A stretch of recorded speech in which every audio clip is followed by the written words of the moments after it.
God! It's awful! Damn, man, it's almost impressive at this point just how terrible the Resident Evil screen adaptations are capable of being. Like, every time I think they've hit creative bedrock, they somehow find a way to keep digging and reach even greater depths of shittiness. I mean, the Mila Jovovich movies were basically a gradual descent into insanity in their own right. It's like the filmmakers themselves couldn't quite believe that their movies were popular enough to justify sequels, to the point that each one basically ended up undoing the events of its predecessor so that it could go off in a completely different direction, and by the end, the cast and crew had fully transitioned into no fucks given territory. But holy shit, they were absolute masterpieces compared to Welcome to Raccoon City, a disastrous attempt to reboot the franchise by meshing together the plots of the first two games into a ridiculous mess of a story that nobody wanted. The script was idiotic, the acting was more wooden than an old-timey sailing ship, the action scenes made Book of Boba Fett look like Terminator 2, and the whole thing felt like it was done on a budget of about $500. In short, it was a garbage movie with a garbage script and a garbage production, and honestly, it seemed like Resident Evil had finally hit rock bottom. But there was worse to come, dear viewer. A lot worse. Whoa!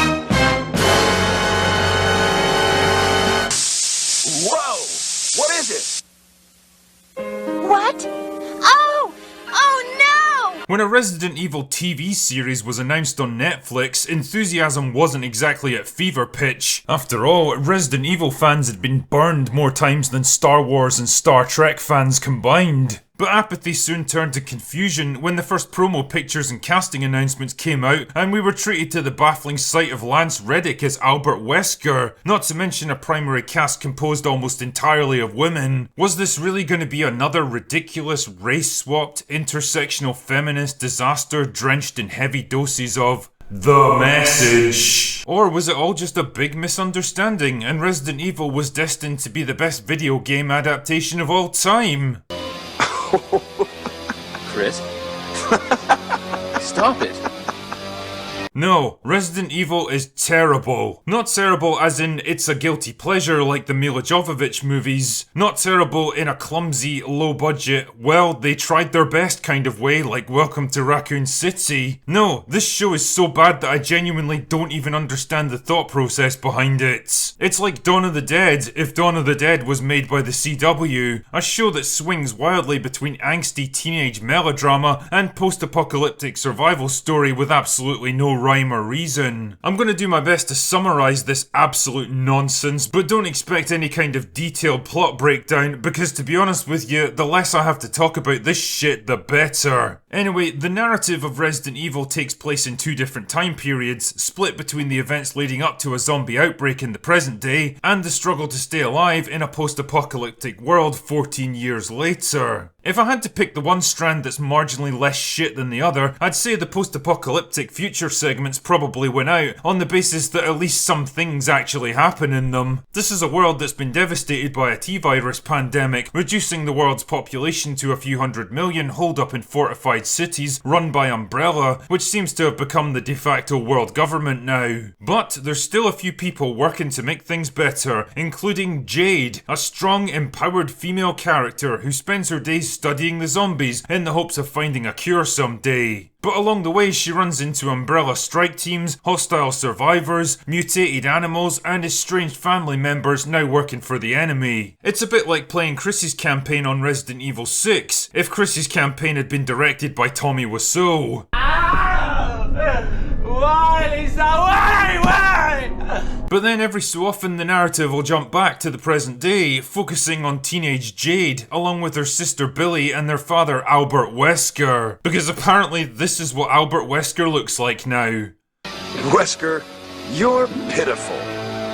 And also, this is what twin sisters apparently look like. The world doesn't make any sense to me anymore.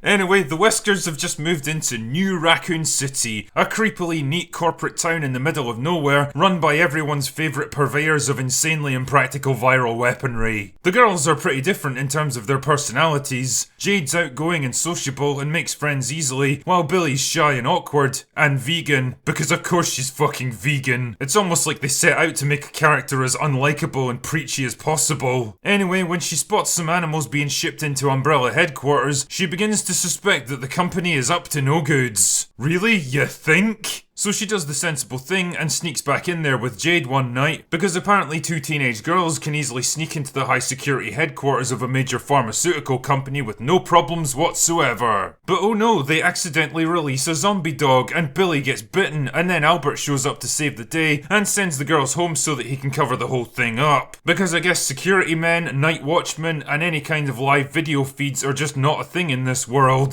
So anyway, the main focus of the present day stuff is the tension over whether or not Billy is going to turn into a zombie, the girls' growing suspicion that their dad isn't everything he seems to be, and their efforts to gradually uncover what exactly Umbrella is hiding. And this is where Resident Evil mutates from a boring, uninspired zombie show into a living nightmare that genuinely had me wishing for a real-life zombie apocalypse so that it could bring my suffering to an end. I mean, call me crazy, but I'm willing to bet that out of all the things that could possibly appeal to fans of the games, the angst and tedious social hang-ups of two asshole teenage girls have got to be pretty far down that list. Honestly, who the hell was this show even supposed to appeal to? The kind of people who actually find teenage dramas interesting are going to check out the moment the zombies show up, and the people who just want zombies and action and guns are going to be bored out of their minds by all the teenage angsty stuff. Instead of complementing each other to produce a full and complete story, the split narratives end up competing and cancelling each other out. It doesn't exactly help that neither character has anything even resembling likability. Billy is whiny, boring and pathetic for most of the early segments, while Jade is arrogant, patronising and aggressive. So basically like every female character written these days, she consistently manipulates and uses others for her own benefit, expecting them to put themselves in danger without ever considering the repercussions.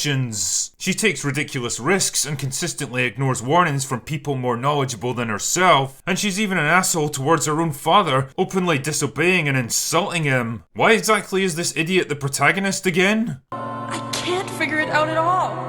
Both girls are insanely stupid and irresponsible. Like, at one point Billy's been infected with the T-virus and potentially only has a couple of hours left before turning into a mutated flesh-eating zombie, so instead of going to a hospital or safely isolating her in a secure place in case the worst happens, the two girls instead do the sensible thing and go to a house party with hundreds of innocent people in attendance.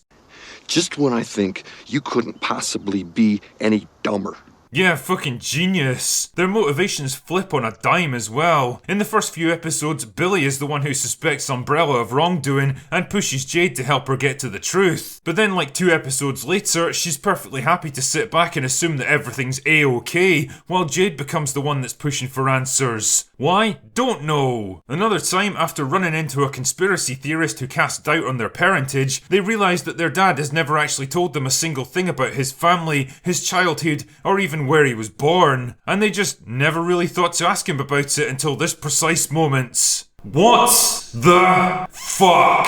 You're seriously telling me that you've never once asked your dad a single question about his life before you were born? I mean, if you've lived with someone for years or even decades without really knowing a thing about them, that should be a very obvious red flag that they're probably hiding things from you. Oh, and in case you didn't pick it up from the trailers, Resident Evil takes place in a magical fantasy world where about 90% of all military, scientific, executive leadership and general positions of authority are held by women, because that's totally how things work in the real world.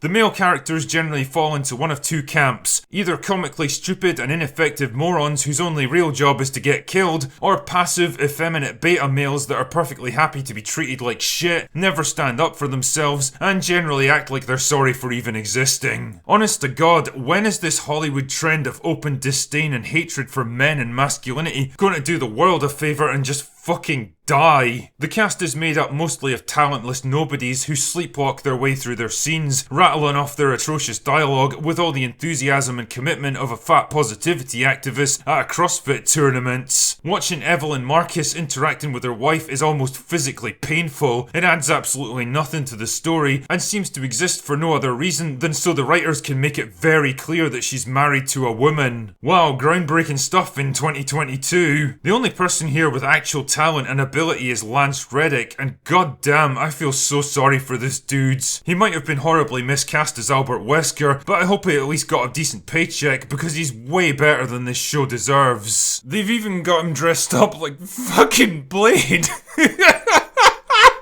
Also, I'm genuinely still trying to make up my mind which is worse. The fact that the show basically ignores everything to do with the Resident Evil video games, their characters and events, or the half-arsed dumb as fuck attempts it makes to reference them. Remember the Moonlight Sonata? Remember Lisa Trevor? Remember Lickers? Remember the Tyrant? Like in episode 5, when Dumb and Dumber have to decipher a torturous series of clues left by their father so that they can access a bug-out bag with money, passports and weapons inside.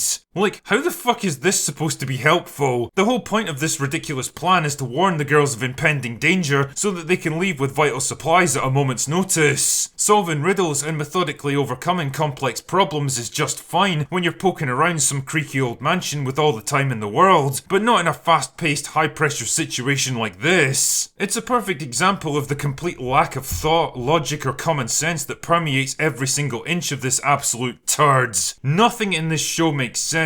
Every character acts, talks and makes decisions with all the savvy and intellect of a 10-year-old with learning difficulties. The pacing is utterly nonsensical, the dialogue sounds like it was written by someone that's never heard actual humans conversing with each other, and it's all crowbarred in with half-assed callbacks and references to the games that I'm willing to bet nobody involved in this shit show actually bothered to play. It's the absolute arrogance of writers and showrunners who wanted to tell their story, push their messages, work with their characters, because what they want is so much more important than what the paying customer wants. Why bother to do a faithful adaptation of the games when you can just tell a completely different story, slap the Resident Evil name on it and call it a day? Honestly though, if I'm in the business of pointing fingers, then I'm gonna blame Capcom for this shit show. After all, they're the ones that had to sign off on this, and they did. I mean seriously, have you guys never even heard of quality control? Do you not realise that every embarrassing failure like this does nothing more than degrade the Resident Evil brands? I mean, how could you have read this script and thought, yeah, this'll turn out great, can't see why our fans wouldn't enjoy this one? Resident Evil on Netflix is without doubt the worst possible Resident Evil experience that I've ever had.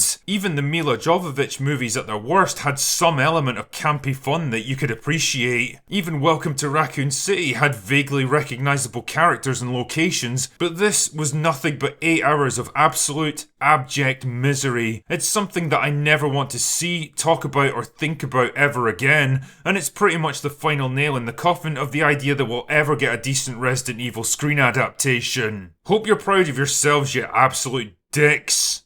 Anyway, that's all I've got for today. Go away now.